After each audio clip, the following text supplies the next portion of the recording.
अस्सलाम वालेकुम। सेठी से सवाल के साथ मैं हूँ सैयद आयशा नाज, मेरे साथ मौजूद है नजम सेठी साहब। वालेकुम।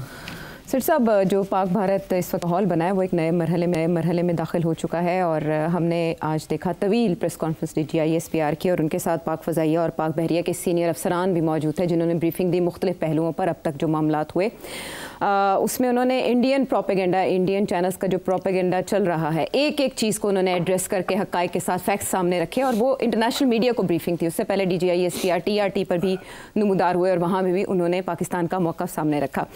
अब जब से पाकिस्तान की तरफ ड्रोन्स भेजे गए हैं उसके बाद से आपसे भी सब ये सवाल कर रहे हैं और इस वक्त सारी पाकिस्तानी पब्लिक ये पूछ रही है कि पाकिस्तान रद्द-ए-अमल कब देगा। अभी तक हमने ये देखा कि इंडियन मीडिया पर ही बताया जा रहा है कि भारत के सत्ता कामयाब हो गया। अब जो उनकी खबरें चल रही हैं उसमें उन्होंने कहा है कि कोयटा पर हो गया कब्ज़ा और भारत ने पाकिस्तान के शहरों, आप शहर मुलाहिजा करें, इस्लामाबाद, कराची, फैसलाबाद, सियालकोट और इसके अलावा भी दीगर शहरों पर कब्जा कर लिया है। कराची बंदरगाह को टारगेट किया गया है, उसकी तस्वीर चली है वहाँ पे। उसके बाद पाकिस्तानी मीमर्स ने बताया कि कराची की तो कोई सड़क इतनी सीधी है ही नहीं जितनी आपने तस्वीर में दिखा दी है, इससे यकीन करना मुश्किल है। इसके अलावा इंडिया ने पेशावर पर भी हमला कर दिया है और लाहौर में जंग छिड़ चुकी है। जल्दी लाहौर हमारे कब्जे में होगा और ये वहाँ के जो बड़े बड़े नामी ग्रामी एंकर्स हैं वो ऐसे जैसे वो डुगडुगी के पर आप देखते हैं ना नाचते हुए, वो उस तरह नाच रहे हैं और भंगड़े डाल रहे हैं।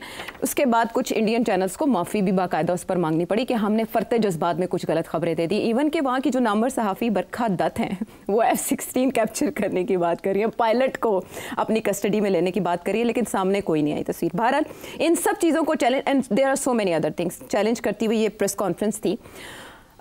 लेकिन एक सवाल अपनी जगह पर बदस्तूर कायम है कि response is awaited as you said. आपने जहां बात कल ख़त्म की थी कि पाकिस्तान उस एस्केलेशन लैडर पे उसकी बर्तरी इंडिया की तस्लीम नहीं करेगा और करना नहीं चाहिए। 2 हफ्तों के बाद पाकिस्तान को अपना नैरेटिव इस तरह से रिकॉल करने की ज़रूरत क्यों महसूस हुई? देर नहीं हो गई इसमें? आज की प्रेस कॉन्फ्रेंस के बारे में आप बात कर रहे हैं कि देर क्यों हुई है, ये पहले क्यों नहीं की? जी, मुख्तसर जवाब दूँ या लंबा जवाब दूँ? मेरे ख्याल है जो सूट करता है इस माहौल में। इस माहौल में देखिए बहुत सी कन्फ्यूजन तो चल ही रही थी ना कि कितने जहाज़ गिरे हैं, ये ड्रोन्स कहाँ से आई, वो उन्होंने कहाँ कहाँ अटैक किया, क्या वो कैंप्स थे, क्या वो घर थे, क्या वो मसाजिद थे। तो बहुत से सवाल खड़े हुए थे जी। और कोई इस किस्म की प्रेस कॉन्फ्रेंस नहीं हुई थी जिसने फ़ौरन मीडिया को बुला के और तफसील से हर एक सवाल का जवाब दिया जाए। मेरा ख्याल है कुछ तो चीज़ें इकट्ठी की जा रही थी। फॉर एग्ज़ाम्पल आज उन्होंने इंडियन चैनल्स से जो तनकीदी जायज़े लिए जा रहे हैं, जहाँ जहाँ शॉट्स हैं जो शहरियों के वो इकट्ठे किए जा रहे थे, तो वक्त लगता है इन चीज़ों में। और एक प्रेजेंटेशन तैयार की जा रही थी। अच्छा।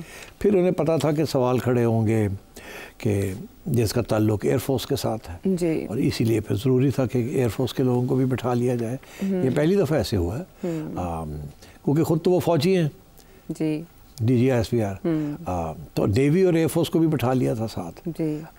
और क्योंकि सारा तवज्जो जो है इस वक्त J-10 के ऊपर है, डॉग फाइट के ऊपर है, कितने आए कितने गए कैसे हुआ, बहुत सी दिलचस्पी इसके ऊपर बात करते हैं, तो उनको बैठाना बड़ा ज़रूरी था। बिकॉज आपने देखा चैनल्स के ऊपर भी एंकर्स ने रिटायर्ड एयर मार्शल्स वगैरह को बुलाया हुआ है और उनसे पूछ रहे हैं क्या हुआ क्या नहीं हुआ। तो मेरा ख्याल है ये ठीक किया इन्होंने। अच्छा। और थोड़ा सा वक्त चाहिए होता है कि अपनी बयानिया को तैयार करना, सवालों के जवाब के इकट्ठे करने वक्त लगता है।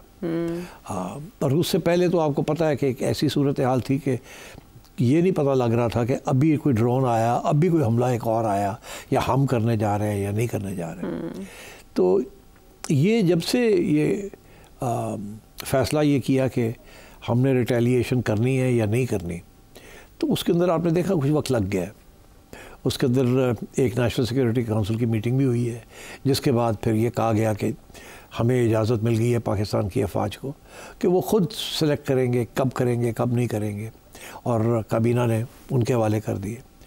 वो भी एक टाइम गेन करने की कोशिश थी कि थोड़ा टाइम और मिल जाए ख़ुद अंदर डिस्कशन करने के लिए और ये भी देखने के लिए कि दुनिया का क्या मौक़िफ़ है। अच्छा। तो मेरा ख्याल है इसलिए टाइम गेन कर रहे थे, क्योंकि जो भी हम रिस्पॉन्स करें वो उसमें कोई गलती ना हो जाए उस रिस्पॉन्स में, क्योंकि उस रिस्पॉन्स के 2-3 पहलू हैं। एक पहलू ये है कि कितना एस्केलेटरी होना चाहिए, किस हद तक जाना चाहिए आगे, कहाँ कहाँ अटैक करनी चाहिए, और इंडिया का रिस्पॉन्स क्या होगा।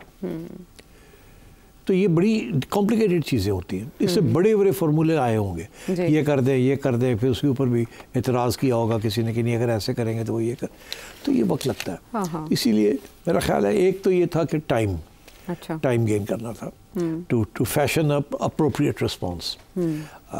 दूसरी चीज़ ये थी कि मेरा ख्याल है फ़ोन आने शुरू हो गए थे इंटरनेशनल कम्युनिटी के लोगों से कि ठहर जाएं, कोई ऐसी चीज़ ना करें, हमारी बात सुन लें।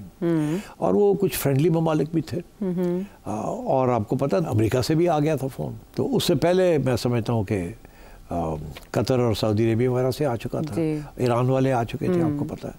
तो ये होता ऐसे ही है कि या तो आप पूछे बगैर, किसी की एडवाइस लिए बगैर पहले से फैसला करके कुछ कर दें, बाद में देखा जाएगा। मगर अगर आप रुक जाते हैं, कुछ थोड़ा सा मौका मिल जाता है लोगों को कि आपको हिदायत करने का या एडवाइस देने का या रिक्वेस्ट करने का, तो वो लोग आ जाते हैं। अच्छा, अब जो इनका पहला रिस्पांस था वो तो बड़ा इफ़ेक्टिव था, वो तो उन्होंने किया, इन्होंने काउंटर कर दिया, ठीक। अब जो आगे वाला रिस्पांस है वो कहते हैं ना ये तो डिफेंसिव था, अब हमने रिटेलिएट करना है, ये तो और एस्केलेशन आप पे है। तो उसके लिए फिर आपको पता है कि लोगों ने कूद गए बीच में कि जी रोक दे, ना करें, ये करें, वो करें। तो मेरा ख्याल है इस वजह से कि थोड़ी सी सोच विचार हो रही है। मेरी इन्फॉर्मेशन है या एनालिसिस है, मैं इसके ऊपर तबसरा नहीं करूँगा, पर मेरा ख्याल है कि काफ़ी प्रेशर है इस वक्त गवर्नमेंट के ऊपर और फिर फौज के ऊपर कि कोई ऐसा चीज़ ना की जाए जिसके साथ एस्केलेशन हो जाए इंडिया की तरफ से। बिकॉज अगर इंडिया की तरफ से एस्केलेशन होती है तो मसला बन सकता है हमारे लिए भी, फिर उसका रिस्पांस करना पड़ेगा। ठीक है, आपको याद होगा 2019 में इन्होंने जो रिस्पांस किया था, उस रिस्पांस को इंडिया तैयारी कर रहा था उसके ऊपर रिस्पांस करने की, जब इन्होंने सारा कुछ ठंडा कर दिया बाय रिलीजिंग अभिनंदन, तो बिल्कुल सब इंडिया भी सेट हो गया, सारा कुछ उन्होंने सेलिब्रेट कर लिया अपने, उन्होंने सेलिब्रेट किया, इन्होंने कहा जी हमने कितनी फराख दिली दिखाई है, एंड वी आर, हम अच्छे, हमारी नीयत अच्छी थी, इन्होंने गड़बड़ की, हमने फिर भी अच्छी। अब सूरत हाल ये है कि अब डिबेट एक और शुरू किस्म की हो गई है, वो यही हो गया कि न्यू नॉर्मल क्या है, जिसकी बात मैंने सबसे पहले दिन की थी कि इंडिया एक नया रद्द अमल इस्टेब्लिश करना चाहता है कि जब भी ऐसी कोई चीज़ होगी वो पूछेगा नहीं किसने किया, क्यों किया, और सारे का सारा ब्लेम जो है वो पाकिस्तान के ऊपर लगाएगा और उसके ऊपर हमला कर देगा पाकिस्तान। तो इसके लिए कोई काउंटर पॉलिसी भी बनानी पड़ेगी, इसी नहीं थी पहले। ये था अगर इंडिया कुछ करता है आप भी कुछ करेंगे। अब ये है कि अगर इंडिया हमेशा करेगा, ये नहीं कि करेगा या नहीं करेगा, उन्होंने तो न्यू नॉर्मल इस्टेब्लिश कर दिया है कि जब भी कोई बम फटेगा, कहीं कुछ होगा, बंदे मरेंगे, तो हम पाकिस्तान को ब्लेम करेंगे, एविडेंस भी नहीं प्रेजेंट करेंगे, एंड विल डू इट। तो इसके लिए फिर यहाँ भी अब पॉलिसी बन रही है, इसलिए देर लग रही है। क्योंकि इंडिया के पास तो बहुत टाइम था ना पॉलिसी बनाने में, क्योंकि वो उन्होंने पहल की है, तो वो तो प्लानिंग के तहत किया है ना सारा कुछ। अच्छा। और मेरा मौक़िफ़ तो ये रहा है कि ये फॉल्स फ्लैग ऑपरेशन था, इसके पीछे बड़ी सोच थी, प्लानिंग थी, और उसको उन्होंने एग्जीक्यूट किया, इसलिए उनकी तो पॉलिसी बन चुकी है। आपकी पॉलिसी नहीं बनी थी, अब आप पॉलिसी बना रहे हैं, और इसीलिए मैं समझता हूँ ये जो पॉज आप देख रहे हैं ना जी, कि हमें क्या करना चाहिए, किस हद तक करना चाहिए, कहाँ जाना चाहिए, कैसे करना चाहिए, क्या इसको आगे बढ़ाना है या इसको रहने देना है, क्या इंडिया को एग्जिट स्ट्रेटजी देनी है या नहीं देनी है, या अपने लिए एग्जिट स्ट्रेटजी रखनी है या नहीं रखनी। तो ये सारे सवाल अब आपके नेशनल सिक्योरिटी एस्टैब्लिशमेंट के सामने आ गए, and I think that's one of the reasons कि एक तरफ वो टाइम ले रहे हैं, जो पहले दिन ही ये कह दिया था ना कि जब हम चाहेंगे और जहां हम चाहेंगे और जो हम चाहेंगे हम करेंगे, उससे पता ये लग रहा था कि अभी ये पॉज लेने लगे, इमीडिएट रिएक्शन नहीं करेंगे, नहीं करेंगे। इन बिटवीन दो चीज़ें हुई हैं, एक तो ये कि इन्होंने ये सारी एविडेंस इकट्ठी कर ली है कि इंडिया के अंदर हो क्या रहा है, चैनल्स क्या कर रहे हैं, इंडियन गवर्नमेंट क्या कर रही है, कितना झूठ बोल रही है, ये हो गया, वो सारी चीज़ें इकट्ठी कर ली, अपना केस तकड़ा हो गया, पहली बात। आज मैं देख रहा था शक्लें सारे फॉरेन स्कॉलर्स पे, काफ़ी क्रेडिबिलिटी थी उनकी शक्लों से नज़र, because I know the community, तो मुझे उनकी शक्लों से नज़र आ रहा था कि बड़े गौर से सुन रहे हैं। अच्छा, उसके दो वजूहत है, एक तो आप अच्छी प्रेजेंटेशन कर रहे हैं, मगर उसकी ये भी है कि इंडिया की तरफ से बहुत झूठ बोला गया और इंटरनेशनल कम्युनिटी बेवकूफ़ नहीं है, वो उनको समझ आती है कि क्या है क्या नहीं है, they know India very well. और बाय द वे आजकल उनका कोई रोमांस भी नहीं इंडिया के साथ, इसीलिए उनको सपोर्ट भी नहीं मिली। ठीक है ना, इंडिया ने जो कनाडा में किया है, जो यूएसए में किया है, असैसिनेशंस कैरी आउट किए और बिल्कुल ही हाथ से बाहर निकल गए, तो पंगा ले लिया किसके साथ, कनाडा के साथ, यूके के साथ, यूएसए के साथ। तो यार यू कांट डू दैट ना, ये ऑलरेडी इनका दिमाग जो है ना थोड़ा सा ये चढ़ गया कि हम बहुत बड़े पावर हैं, मगर वो इस हादसे के बाद तो बिल्कुल ही जैसे कहते हैं ना बलून फट गया। और सारी दुनिया इस वक्त सारी बात यही कर रही है कि सबसे एडवांस टेक्नोलॉजी इंडिया के हाथ में दी और उनको चलानी नहीं आई, और वो सारी बिस जो है वो टेक्नोलॉजी की हो गई है। हाँ। लोग कह रहे हैं इनके पायलट्स की तरफ देखो, इनकी ट्रेनिंग की तरफ देखो, इनका हाल देखो, हमारी टेक्नोलॉजी तो बहुत अच्छी है, इनके हाथ में देखो क्या हो गया। और बंदर के हाथ नारियल, बंदर के हाथ नारियल। तो ये उस किस्म की सिचुएशन हो गई, इसलिए फॉरेन कॉरेस्पॉन्डेंट्स बड़े गौर से सुन रहे थे, क्योंकि मेरी तल्लुकात हैं सारे फॉरेन कॉरेस्पॉन्डेंट्स, मुझे पता है वो फ़ोन करते हैं, पूछते हैं अच्छा। क्या हो रहा है क्या नहीं हो रहा, और उनकी समझ आती है कि उनके जहन में बहुत से डाउट्स हैं कि इंडिया में ये जो सब कुछ हुआ है। ठीक, तो इसलिए I think this was a good press conference, ये करनी चाहिए थी। पहले क्यों नहीं हुई? दो बातें, जैसे मैंने कहा, एक ये कि एविडेंस इकट्ठी की जा रही थी जो कि प्रेजेंटेशन सही हो सके, हर सवाल का जवाब मिल सके जो क्रेडिबल हो। एक दूसरी चीज़ ये कि टाइम भी थोड़ा सा पाकिस्तान को चाहिए, बातें चलाते रहे, जितनी देर में सोच रहे हैं तो आपका कि करना क्या है क्या नहीं करना। और अभी तक बाय द वे फैसला नहीं हुआ कि क्या करना है, कर लिया है, पता है इनको करना क्या है, मगर फैसला ये नहीं हुआ बटन दबाना है कि नहीं दबाना। यानी ये भी फैसला नहीं हुआ कि करना है या नहीं करना, या ये फैसला नहीं हुआ कि कितना करना है? मेरा ख्याल है हुआ ये है कि सारी चीज़ें तो तय हो गई हैं, मगर फाइनल फैसला जो है ना बटन दबाने वाला, वो अभी नहीं हुआ। और उसमें मैं समझता हूँ कि वो अगला सवाल जो बनता है कि फिर ये किसकी इंटरवेंशन है, या किसने इनको रोका है, या कौन से इश्यूज़ हैं जिसकी बेसिस के ऊपर ये रुक गए हैं। हाँ। सोचों में पड़ गए हैं। इन अ वे तो ऐसे लग रहा है जैसे पाकिस्तान इंतज़ार कर रहा है कि आलमी कुव्वतें एक्टिव हों इस क्लैश के रास्ते में और ये रुके। क्या ये कमज़ोरी को जाहिर नहीं करेगा अगर हम इंतज़ार कर रहे हैं कि कोई दरमियान में आए, और उधर से जेडी वैंस कह रहे हैं कि हमारा कोई लेना देना नहीं है, मार्को रूबियो फ़ोन कर रहे हैं? नहीं, देखिए आयशा, हुआ क्या है, पहले दिन से डोनाल्ड ट्रंप ने जो लफ्ज़ इस्तेमाल किए, जब इंडिया तवक्को कर रहा था कि फुल सपोर्ट मिलेगी, पहली तवक्को ये थी कि जेडी वैंस जब इंडिया में वही उसी वक्त बात करेगा, उसने नहीं की। दूसरी तवक्को ये थी कि जब ट्रंप को पूछा गया तो उसने किस तरीके से डिसमिस कर दिया, 1500 साल से कर रहे हैं क्या, ये होता रहता है, खुद ही निबेड़ लेंगे। और यही भी कि मुझे अफसोस है कि ये हुआ है, शेमफुल कह दिया था पहली बार। तो शेमफुल तो बड़ी स्ट्रॉन्ग वर्ड है इंग्लिश, शेमफुल तो जिसने किया वही है ना शेमफुल, मगर जाहिर है इंडिया ने उसको ट्विस्ट किया कि नहीं हमारे ऊपर नहीं है। मगर दरअसल मैं अब आपको बताऊं, डोनाल्ड ट्रंप को ब्रीफिंग हो चुकी थी मुख्तसर कि ज़्यादा हमें इन्वॉल्व नहीं होना चाहिए, इंडिया ने खुद किया है, ये मैं आपको बता रहा हूँ। अच्छा। इसीलिए मैंने पहले दिन से ये कहना शुरू कर दिया था कि ये फॉल्स फ्लैग ऑपरेशन है। इसीलिए मैंने 2000 का हवाला दिया था, बिल क्लिंटन जब आया था वहाँ, और मैंने पूरी एविडेंस प्रेजेंट की थी आपको इसी टेबल पे बैठ के कि चती सिंहपुरा में क्या हुआ था और क्लिंटन उसके बारे में क्या सोचता था। और मेरा ये मौक़िफ़, जिसको हिंदुस्तान के सो कॉल्ड एनालिस्ट और एकेडमिक्स ने मुझे गालियाँ दी कि मैं झूठ बोल रहा हूँ, और किताब से ये निकाला वो निकाला, दरअसल वो सारा झूठ था उनका। और वो मैंने जब एस्टैब्लिश कर दिया तो मैंने एवं नहीं किया था, वो आई रिमेंबर्ड क्या हुआ था। असी भी तो पुराने घोड़े है ना, हाथी है, याद वो कहते हैं ना an elephant never forgets, memory बहुत अच्छी होती है। तो वो मुझे भी याद था 2000 में क्या हुआ था। And I had read that introduction by Clinton at that time, जब ये किताब बैन हुई थी। मुझे क्यों इंटरेस्ट था इस चीज़ में, I am a publisher also ना, मैं किताबें भी शाया करता हूँ। मुझे सारी दुनिया की कंट्रोवर्सीज किताबों के ऊपर जो है मुझे पता है। फलानी किताब छपी, फलानी किताब को विड्रॉ करना पड़ गया, उसके अंदर ये लिखा हुआ था, उसके ऊपर ये उसको बैन कर दिया, उसको विड्रॉ कर दिया, उसकी तब्दीली कर दी, उसके अंदर पेजेस फाड़ के फिर नए पेजेस लगा दिए। ये I know all about this all over the world. अभी इंडिया में हाल ही में एक इंडिया हिंदुइज्म के ऊपर एक किताब छपी, इतनी मोटी किताब है, by woman American scholar called Wendy Doniger. उसके अंदर बीजेपी और आरएसएस वालों को बड़ी तकलीफ हुई, उसने जो बातें लिखी थी अबाउट हिंदुइज्म, कुछ ऐसी बातें थी, वो तारीखी, it's a huge big book, शोर पड़ गया तो बैन हो गई वहाँ। अच्छा। और वो जो नई एडिशन जो इंडिया में छपी है उसके अंदर से वो चीज़ें निकाल दी गई हैं। मेरे पास बारे में दोनों एडिशंस हैं, जो ओरिजिनल भी है और ये जो अमेंडेड एडिशन है वो भी है। और तो मैं इस किस्म की चीज़ें होती रही हैं वहाँ। सो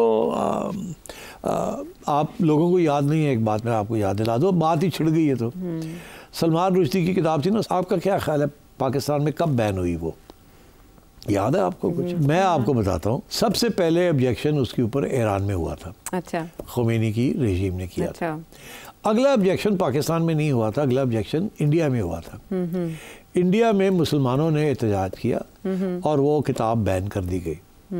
उसके बाद पाकिस्तान के अंदर शोर पड़ गया और किताब को बैन करना पड़ा। अच्छा। तो आई फॉलो दीज थिंग्स, क्योंकि ईरान के अंदर जब ये हुआ तो इतना लोगों ने नोटिस नहीं किया। नई नई इनकलाबी ईरानियन रेवोल्यूशन आई थी एंड सो ऑन, पर जब इंडिया के अंदर हुआ तो फिर शोर पड़ गया यहाँ भी कि भाई इंडिया में बैन हो गई है। 1988 में राजीव गांधी की गवर्नमेंट में जब बहुत मुजाहरे और पुरतशद्दुद। अब आपको याद आ गया, टक टक टक टक टक ये जो आप ऐसे करती है ना, लोग कहते हैं कि कर दी क्या कर रही है, आप पता लग गया लोगों को, you are checking, counter checking.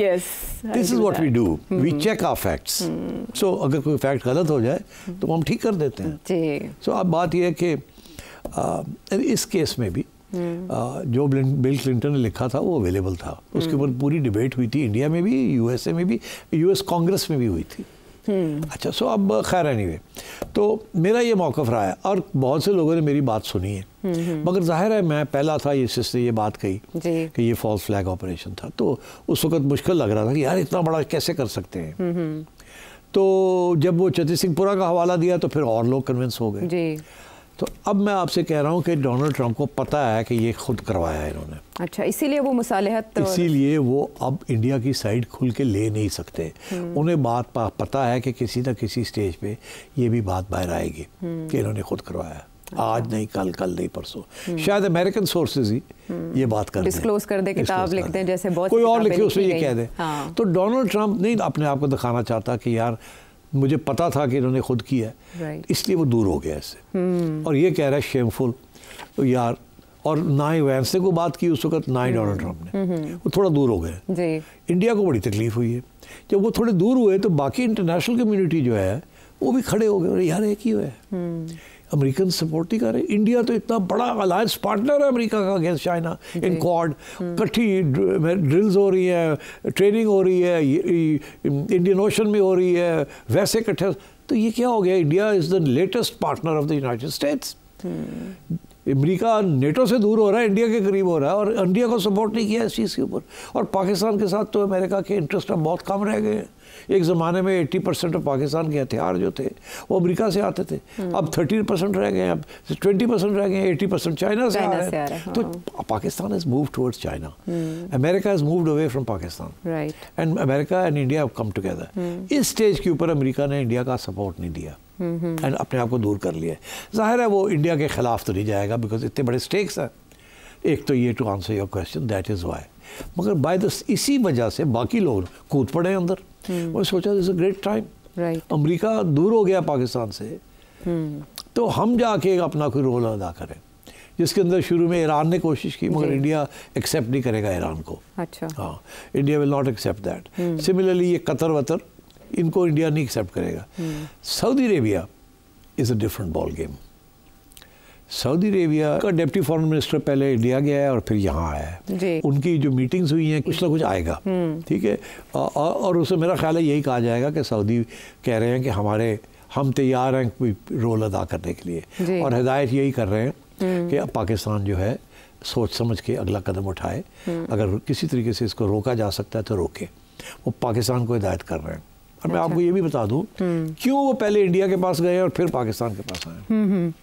ये भी एक क्वेश्चन है। ये वज़ीर ममलिकत बराए ख़ारिजा और मार्को रूबियो ने वज़ीर ख़ारिजा, सऊदी वज़ीर ख़ारिजा से फ़ोन पे भी रब्ता किया, जिसके बाद ये एफर्ट शुरू हुई हैं। जी, उन्होंने कहा है इनको, सऊदी अरब, सऊदियों को अमरीकनों ने कहा है। अच्छा, और इम्पॉर्टेंट बात ये है, ये नहीं कि सऊदीज़ को किसने कहा है, ठीक है, वो तो वैसे भी ना भी कहते तो सऊदीज़ ने रोल कोशिश करनी थी प्ले करने की। सऊदीज़ के बहुत बड़े इन्वेस्टमेंट्स हैं इंडिया पाकिस्तान में। इंडिया में तो 10 गुना ज़्यादा है फ्रॉम पाकिस्तान इन्वेस्टमेंट्स। अभी नरेंद्र मोदी कहाँ गए हुए थे? वहीं से तो वापस आए सऊदी अरब से। हाँ, उसी यात्रा पे थे। तो मैं समझता हूँ कि वो पहले क्यों गए हैं इंडिया के पास, ये सवाल बड़ा इंपॉर्टेंट है। हाँ। पहले पाकिस्तान के पास क्यों नहीं आए? क्योंकि एक्शन तो पाकिस्तान ने लेना ना, तो गए वो इंडिया के पास से पहले। इंडिया के पास इसलिए गए हैं, उनको कहने गए हैं क्या चाहते हैं आप? अच्छा। लड़ाई करनी है या इसको रोक देना है यहाँ? और मैं आपको बता दूं इंडिया ने क्या कहा है, रोक दे। अब तुम भी फिर इधर आ जाओ, मैं उधर चला जाता हूँ। नहीं, बस वो इतना ही कर सकते थे कि वो छुपा ले। कि देखें, जो होना था हो गया जी, हमने जो करना था कर दिया। इन्होंने भी कार्रवाई कर दी जो कि करनी थी। हम तो नहीं तस्लीम करते कि इतने जहाज़ हमारे गिरे, पर जो भी है हो गया ना, उन्होंने कर दिया जो करना था। अब हम इसको आगे नहीं बढ़ाना चाहते।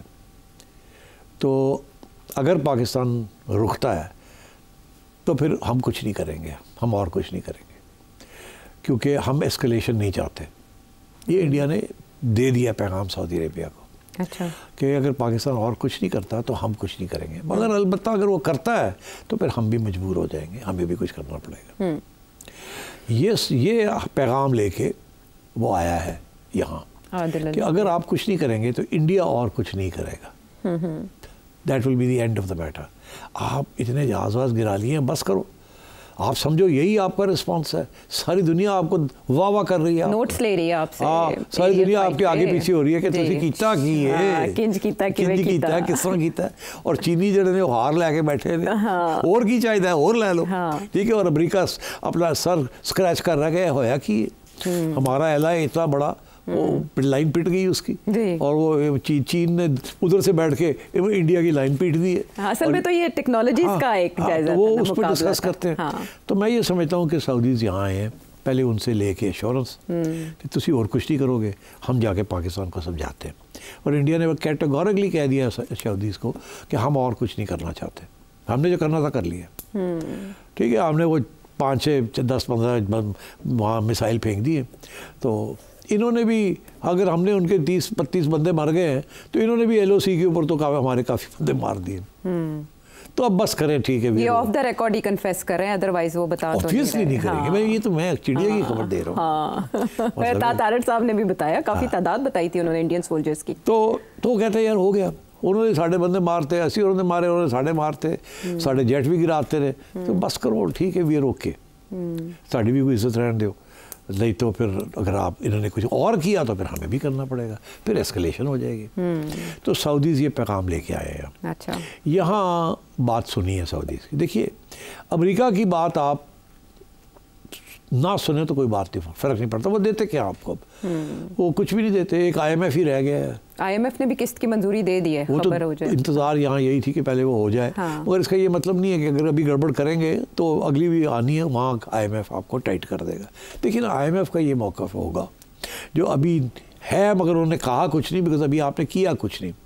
अगर जंग छिड़ जाती है तो आपकी इकॉनमी जो है, डिफेंस फोर्सेस को पैसे और देने पड़ेंगे। अच्छा। अगर पैसे आप और देंगे तो कहाँ से लाएंगे? तो वो IMF को जो कर्जे ले रहे हैं वहीं से देने पड़ेंगे ना। तो IMF तो ये बात नहीं पसंद करेगा। इसलिए ये इस दफ़ा तो उन्होंने ओके कर दी है, बिकॉज अभी आपने वो एक्शन नहीं लिया। कल आप वो एक्शन ले लेते हैं तो फिर अगली जो ट्रांच आनी है वो फिर IMF रोक लेगा। वो कहेगा नहीं ये क्या हुआ, या आप और कहीं से पैसे इकट्ठे करें तो या हम आपको और नहीं देंगे। तो ये खतरा है। ठीक। तो इसलिए मेरा ख्याल है this is one of the reasons why the Saudis have come here. और इन्होंने ये जो पॉज लिया है ना, इसको मैं कहता हूँ स्ट्रेटेजिक पॉज। ये टैक्टिकल पॉज नहीं है। अच्छा। टैक्टिकल पॉज वो होता है कि आप रीग्रुप कर रहे हैं और फिर आप अटैक करेंगे। अच्छा। ये स्ट्रेटेजिक पॉज है कि सोचना ये है कि अब हमारी पॉलिसी क्या होगी, क्या होगी। अगर हमने इसको करना है रिटेलिएट, तो उसके बाद फिर एस्केलेशन की तैयारी होनी पड़ेगी। हाँ, ये नहीं कि इंडिया चुप कर जाएगा, वो करेगा कुछ। तो यहाँ आके बात अब रुक गई है। बिल्कुल ठीक है। That is what I am trying to tell you. अभी यहाँ बहुत बड़ा स्ट्रेटेजिक फैसले होने हैं। हाँ ठीक है, ये जो बात यहाँ आके रुक गई है, यहाँ पर हम गुफ्तगू को भी रोकेंगे, क्योंकि अगर पाकिस्तान रिटेलिएट करता है तो ये चेन लगता है, लेकिन अगर पाकिस्तान नहीं करता तो पाकिस्तान कहाँ खड़ा है और क्या करेगा, ब्रेक के बाद कंटिन्यू करेंगे।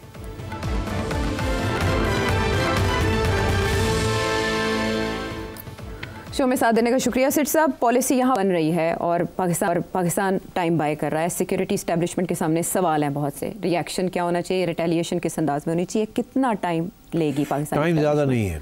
अच्छा। ये जल्दी फैसला करना पड़ेगा। अगर करना है तो फ़ौरन करना पड़ेगा, और अगर नहीं करना तो फिर जवाब निकालना पड़ेगा कि क्यों हम नहीं कर रहे। ठीक।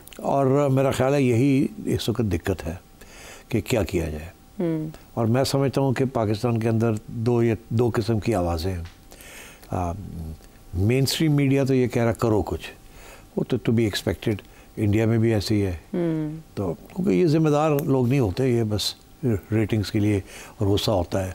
ये कोई पॉलिसी मेकर्स तो मीडिया वाले होते नहीं हैं। मगर मैं समझता हूँ कि इंडिया और पाकिस्तान की जो मईशत जो फ़र्क है, that may have an important influence on the decision that Pakistan takes. अभी सूरत हाल ये है कि ये आप कह सकते हैं कि पाकिस्तान ने ये बहुत बड़ी कारस्तानी की है जो इंडिया के 5 जहाज़ गिरा दिए। बहुत बड़ी चीज़ है और दुनिया सारी पागल हो गई है। सारी फोकस इस चीज़ के ऊपर है। अगर पाकिस्तान कुछ भी ना करे तो इसके ऊपर काफ़ी देर वो सेलिब्रेट कर सकता है। धाक बैठ चुकी है आप? एब्सोल्युटली। अच्छा। टेक्निकली करने की ज़रूरत नहीं है। इंडिया एक्सपोज हो गया, इंडिया की फॉल्स नैरेटिव वो भी एक्सपोज हो गया। कोई इंटरनेशनल बंदा उनकी मदद के लिए नहीं आया, उनकी बात सुनने के लिए तैयार नहीं है। अच्छा। अब ये इट्स लाइक सेइंग कि अगर आपने अभी और कुछ किया तो it's like rubbing the nose of India in the dust. आपने उनको फिर और लकीरें खिंचवा रहे हैं, मोर ओवर कर रहे हैं आप। ओके। बहुत एक्चुअली काफ़ी कर दिया इन्होंने। मेरा ख्याल है इनकी अपनी तवक्को से ज़्यादा हो गया। इनका ख्याल होगा कि वो आए, एक आध होगा, यहाँ तो ठीक ठाक खड़का के रख दिया, और जिसकी वजह से सारी दुनिया जो है परेशान हो गई। टेलीग्राफ होया कि और ये अभी मैं आपसे डिस्कस करता हूँ कि क्या हुआ है, इसका जो रिपरकशंस है दुनिया के अंदर, फीडबैक जो है कि ये पाकिस्तान ने जो किया है इसके साथ किसकी शोहरत बढ़ी है और किसकी लाइन पिट गई है और क्या लोग परेशानी है, और सारी दुनिया की एयर डॉक्ट्रिन्स और वो सारी अब चेंज होने जा रही है। मैं आपको बताता हूँ। बट तो सो मैं ये समझता हूँ कि इन्होंने कर तो बहुत कुछ दिया है। अच्छा। और अगर ये भी और कुछ नहीं भी करते, और एक ज़्यादा हाई मॉरल ग्राउंड लेते हैं कि हम कर सकते हैं जैसे हमने करके दिखाया है। मगर हम नहीं चाहते, दुनिया हमें कह रही है कि हम तस्लीम करते हैं कि आपने अपना इंतकाम ले लिया है और करने की ज़रूरत नहीं है। तो अगर ये इस किस्म की ये पॉलिसी फ़ैसला होता है कि और हमने नहीं करना क्योंकि हमने अपनी मईशत को भी बचाना है, तो अभी वो हर पैसा है हमारे लिए इम्पोर्टेंट है। अभी ऑलरेडी डिफेंस बजट हमें बढ़ाना पड़ गया और पैसे कहाँ से आएंगे, और फिर ये IMF और वर्ल्ड बैंक के साथ लड़ाई झगड़े फिर बाद में शुरू हो जाएंगे। वो बिल्कुल ये कहेंगे हमारे पैसे नहीं इस्तेमाल कर सकते। अच्छा। तो ये बातें आगे जाके बढ़ेगी। अभी आप एक इब्तदा में हैं, आप अपनी मईशत को ठीक करने की कोशिश कर रहे हैं। ये बहुत बड़ा धक्का लग जाएगा आपको कि if you carry on fighting, because ये फिर फाइट जो है ना बढ़ेगी और ये बिलियंस ऑफ डॉलर्स खर्च हो जाएंगे। और होना क्या है, आखिर में पीस तो होनी है, आखिर में बंद तो होना ही होना है, सीज़फायर तो होना ही, आज नहीं कल नहीं परसों। तो जब वो होना ही होना है तो उस वक्त नुकसान भी बड़ा हो गया होगा, पैसे भी बड़े खर्च हो गए होंगे। तो अब ये बन गया ऑफ प्राइड जी कि जी आपने किया और हमने किया। इट्स लाइक तो मैं समझता हूँ कि ये जो सोच विचार हो रही है, बड़ी मैच्योरिटी का इजहार किया जा रहा है कि सोच के किया जाए अब करना है कि नहीं करना। और मैं समझता हूँ ये आवाज़ें जो हैं गवर्नमेंट के अंदर भी हैं और फौज के अंदर भी होंगी कि करो करो करो या बहुत हो गया, रहने दो, take the high moral ground. तो ये मेरा ख्याल है इसके ऊपर फैसले जल्दी हो जाएंगे। तो न्यू नॉर्मल का क्या होगा? अगर तो न्यू नॉर्मल यही है कि अब that is the problem that I pose to you कि न्यू नॉर्मल का क्या होगा। ये कहा जा सकता है कि न्यू नॉर्मल के अंदर भी एक दरार आ रही है, क्योंकि अगर आपने 5 गिरा दिए हैं उनके तो कुछ छोटी बात तो नहीं किया आपने। तो क्या न्यू नॉर्मल अब इंडिया करेगा इसके बाद तो उनका सारा एयर वॉरफेयर का जो उन्होंने चीज़ बनाई हुई थी 2020 के बाद के रफ़े आ जाएंगे तो बस मसला हल हो जाएगा, तो फारग हो गए ना जी। पहले ही सेट ही चीज़ तुसी उड़ गए होते।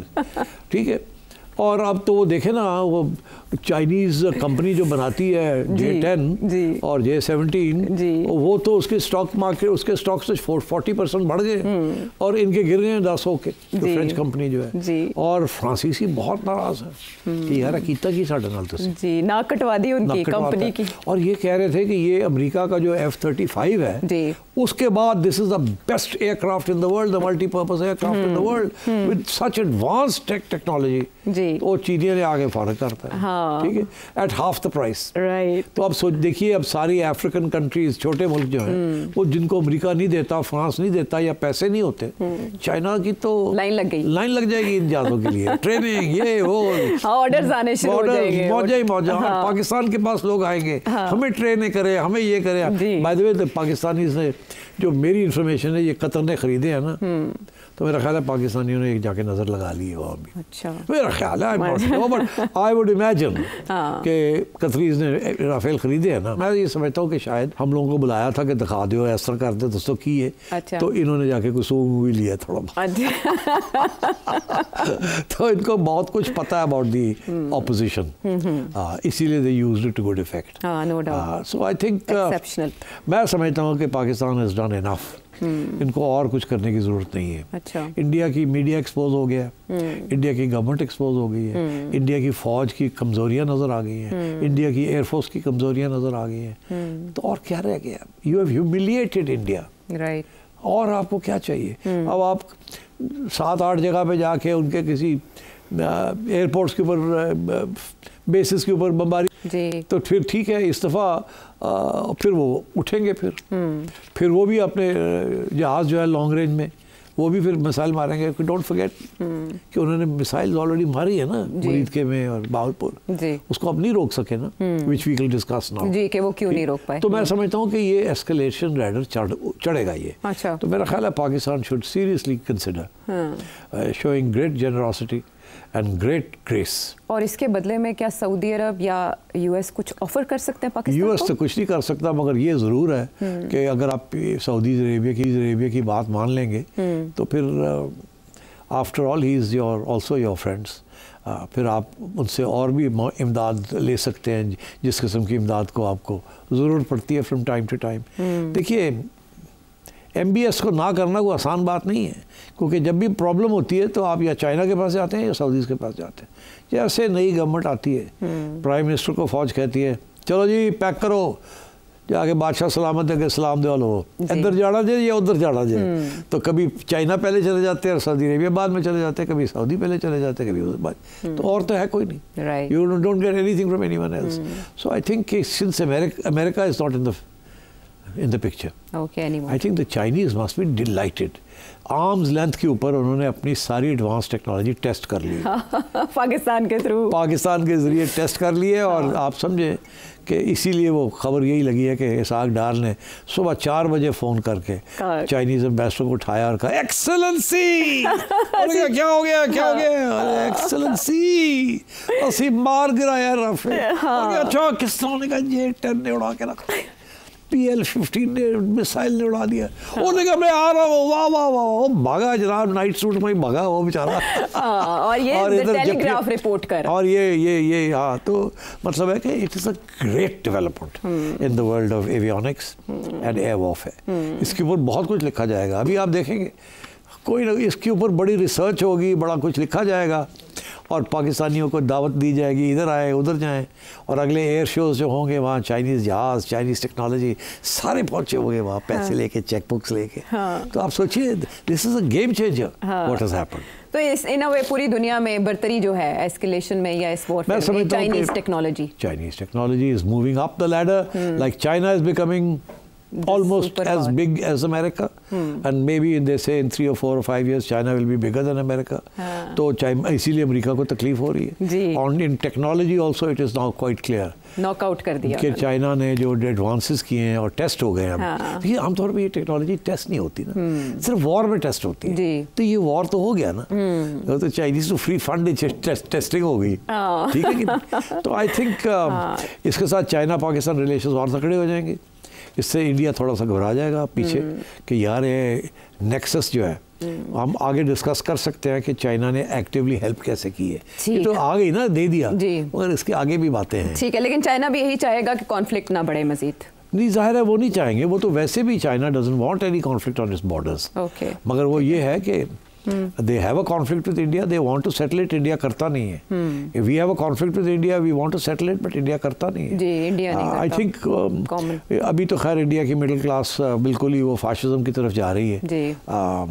उसका तोड़ कैसे होगा या उनका मीडिया क्या कर रहा है? इंडिया की आवाम खुद फैसला करेगी ये बीजेपी को कैसे निकालना है, और ये जो जहाँ ले आया है बीजेपी इंडिया को, इसको कैसे रिवर्स करना है। That's their problem. We been through it Zia के ज़माने में एंड सो ऑन, और इतना आसान नहीं होता रिवर्स करना। We are still suffering from it, but I think slowly the BJP government will be exposed. मेरा ये प्रेडिक्शन है कि अगली इलेक्शन बीजेपी नहीं जीतेगी। This will come to haunt them. ये जो हुआ है सब कुछ, जो मर्जी कर ले वो, ये एक्सपोज हो गए। इंडियन मीडिया एक्सपोज हो गया। इंडियन मीडिया तो अपने आप को बचा लेगा बाय रिट्रीटिंग, और अपनी गलतियां तस्लीम कर लेगा by not becoming more critical of the BJP. But BJP will lose ground. Kashmir के अंदर उनका जो बयानिया था कि हमने 80% नॉर्मल सी कर ली है, बस इक्का दुक्का रह गया, वो भी हो जाएगा, वो सारा धज्जियाँ उड़ गई। अब जिस तरीके से कश्मीरी स्टूडेंट्स को, कश्मीरियों को in the rest of India treat किया गया, तो वो कंफर्म हो गया। इंडिया की मीडिया को भेजा वहाँ के, जाके उनसे कोई बयान निकलवा लो। एक कश्मीरी ने पाकिस्तान के खिलाफ बयान नहीं दिया। वो मुंह में आगे रख के रखे कि कौन आगे ये पाकिस्तान ने किया है, बल्कि हमें नहीं पता किसने किया। उन्होंने कहा आपकी फौज क्या कर रही थी, आप इंडियन फौज क्या कर रही है, क्वेश्चन ही है। India has exposed itself. तो मैं ये समझता हूँ कि ये बिल्कुल बैकफायर कर गया है। जो भी हिंदुस्तान का प्लान था इस गवर्नमेंट का, वो बैकफायर कर गया। बीजेपी ने इस तरह से फॉल्स फ्लैग ऑपरेशन के अपनी कब्र खोद ली है, और आइंदा के लिए उनका इक़्तिदार में आना इतना आसान नहीं होगा जितना माजी में वो आते रहे। ब्रेक के बाद आते हैं वापस।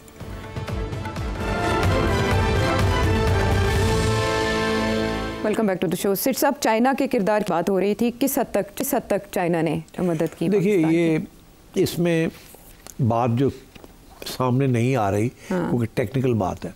अच्छा, अभी जो बात हो रही है कि जी J-10 जहाज, उसका रेडार, उसकी इलेक्ट्रॉनिक्स, उसकी कम्युनिकेशन इक्विपमेंट और उसकी मिसाइल्स, द PL-15, ठीक, इसकी बात हो रही है कि ये कितनी रेंज की मिसाइल है, ये इसका रेडार कैसे है, कहाँ तक जाता है, ये होता है, ये सारी बातें हो रही हैं। जहाज़ की और टेक्नोलॉजी की बातें हो रही है। जो बात नहीं हो रही वो बात मैं भी कर देता हूँ कि it is not just a question of the J-10, अच्छा, it is not just a question of the missiles. Okay, ये सिर्फ उसकी बात नहीं है। ये एक पूरा प्लेटफॉर्म है जिसके अंदर कंप्यूटर्स, कम्युनिकेशन, कॉम्बैट, इंटेलिजेंस, ये सारी चीज़ें मिक्सड हैं इसके अंदर। और ये सिर्फ ये बात ही जहाज़ उड़ गया और डॉग फाइट हो गई, ये वैसे नहीं है। इसके अंदर बहुत सी इनपुट है। जहाज़ के साथ, पायलट्स के साथ बाहर बैठे हुए लोग उसको गाइड कर रहे हैं। एवैक्स जो जहाज़ में ऊपर हैं, they are guiding the missiles. ये एक पूरा सिस्टम है जो कि किसी के पास दुनिया में नहीं है इस वक्त, जो चाइनीज़ ने और पाकिस्तानियों ने मिलके डेवलप किया विद द रिज़ल्ट कि मिसाइल जहाज़ जो जहाँ से मिसाइल जाती है उसको गाइड करने वाले भी बाहर बैठे, और जो मिसाइल एक स्टेज तक वो लेके जाते हैं, उसके आगे फिर उसका जहाज़ की अपनी टेक्नोलॉजी है वो टेक ओवर कर लेती है। बहुत कुछ है इसके अंदर। ये 3, 4, 5 एलिमेंट्स हैं इसके अंदर जो कि सारे इकट्ठे होते हैं, तो फिर जाके ये होता है। और ये न इंडिया को भी ये नहीं पता था, और हमने भी पहली दफ़ा ये पूरा नेटवर्क जो है इसको इस्तेमाल किया है to make the skills. They were not dog fights, they were a very advanced way of communication, navigation, computerization, electronic jamming, targeting, guidance, बहुत कुछ था इसके अंदर। It was not just the jet, it was not just the missile, and it was not just the pilot, the split second in which decisions have to be taken। अगर वो 2 second 3 second के बाद कोई फैसला करता तो शायद वो जो राफे थे वो उनकी मिसाइल्स इनकी तक पहुंच जाती। उनकी भी तो सिर्फ 50 किलोमीटर का फ़र्क है ना रेंज के अंदर, तो मतलब है उनको नहीं पता था कि इनकी रेंज इतनी है। तो वो आगे उन्होंने भी फायरिंग करनी थी, उन्होंने पहले कर दी। अगर ये थोड़ी देर भी फैसला हो जाता या अभी ठहर जाओ, सोचो, पहले तो ये होता था डॉग फाइट होती थी। या आप उनके एयर स्पेस पे चले जाते थे या वो आपकी एयर स्पेस पे आ जाते थे। अभी तो हुआ नहीं, वो उधर थे, आप इधर थे जी। उन्होंने before they can open there या वो टारगेट लॉक करते, हाँ लॉक करते, इन्होंने उनको जैम कर दिया और वो ब्लाइंड हो गए जी। और मैं कहता हूँ कि वो जब ब्लाइंड हो गए तो उनमें से एक दो तो ब्लाइंडनेस की वजह से गिर गए, क्योंकि इलेक्ट्रॉनिक्स ही जैम हो गए थे। उनको the pilots didn't know what to do, they had no control over their aircraft. तो ये सारी चीज़ें, ये सब सरप्राइज था।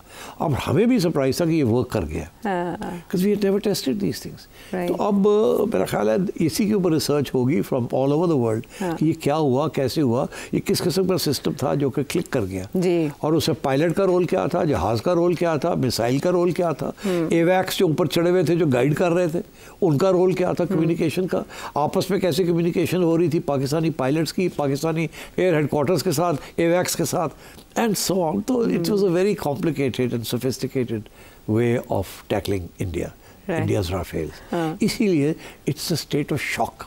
मेरा ख्याल है हमें भी शॉक मिल रहा है थोड़ा सा, क्यों वी हैव डन इट। देखो यार, ये बड़ा खौफ था इस जहाज का, राफेल का तो जाहिर है बहुत चर्चे थे वो इंडिया ने, उन्हें बर्तरी है ये कहा जाता ले लिया और पता नहीं 24 और ऑर्डर कर दिए किए हुए थे जी। 36 डिलीवरी हो गई, 2 साल से ट्रेनिंग हो रही है जी। अभी आखिरी बैच तो अभी आया, अप्रैल में ऑर्डर किया, उससे पहले ट्रेनिंग हो रही थी, मगर ये कोई छोटी चीज़ तो नहीं थी। तो इसलिए आई थिंक पाकिस्तानी इसको और सोफिस्टिकेटेड करेंगे। चाइना के साथ ड्रिल्स भी हुई हैं इसके ऊपर पहले बारे में, मगर ये खुफिया रखा जाता ना कि क्या कैसी ड्रिल थी, क्या था क्या नहीं था। But I think most important मेरा ख्याल है कि during this critical period Chinese experts were also giving input to the Pakistanis. This is my sense, I don't know, मगर मैं समझता हूँ कि चाइनीज सैटेलाइट्स ने हेल्प की या नहीं की, आई डोंट नो। बिकॉज देखिए satellites are very important during such times जी, फ्रीक्वेंसी क्या, बिकॉज पाकिस्तान के अपने सैटेलाइट्स तो है नहीं, अमेरिकन सैटेलाइट्स ने तो आपकी हेल्प नहीं करनी। तो ये एडवांस वार्निंग जो मिलती है, अगर वो 300 मील दूर है उनका जहाज जी, तो इनको कैसे पता कि वो जहाज जो है आ रहा है, तो इनका रेडार तो जाता नहीं आता। तो सैटेलाइट्स तो कर सकते हैं ना डिटरमिन कि वो चढ़ गए उधर से 300 मील से और वो आ रहे हैं जी, और इस लेवल तक अभी उनकी रेडार आप तक पहुंचा नहीं है, मगर आपका पहुंच रहा है, पै जाओ। तो ये बड़ी चीज़ें हैं कि हमारे एवैक्स के साथ कोई और सैटेलाइट कम्युनिकेशन हो रही थी, नहीं हो रही थी, वी डोंट नो। ये आहिस्ता आहिस्ता ये बातें निकलेंगी। But I think the Chinese PLA, People's Liberation Army, is one of the most advanced armies in the world. उनकी जो टेक्नोलॉजिकल इनपुट है दैट इज़ फिनोमिनल। और अभी एक इंडियन एक्सपर्ट है, उनकी तरफ से ये वाज़े कर दिया उन्होंने कि चाइना हैज़ द पावर कि इंडिया की सारी जो इलेक्ट्रॉनिक्स है या जो कम्युनिकेशंस सिस्टम्स हैं उसको जैम करने की भी इनके पास क़ुव्वत है, और अमेरिकन इन्फ्लुएंस को भी चैलेंज कर दिया है बहुत कुछ।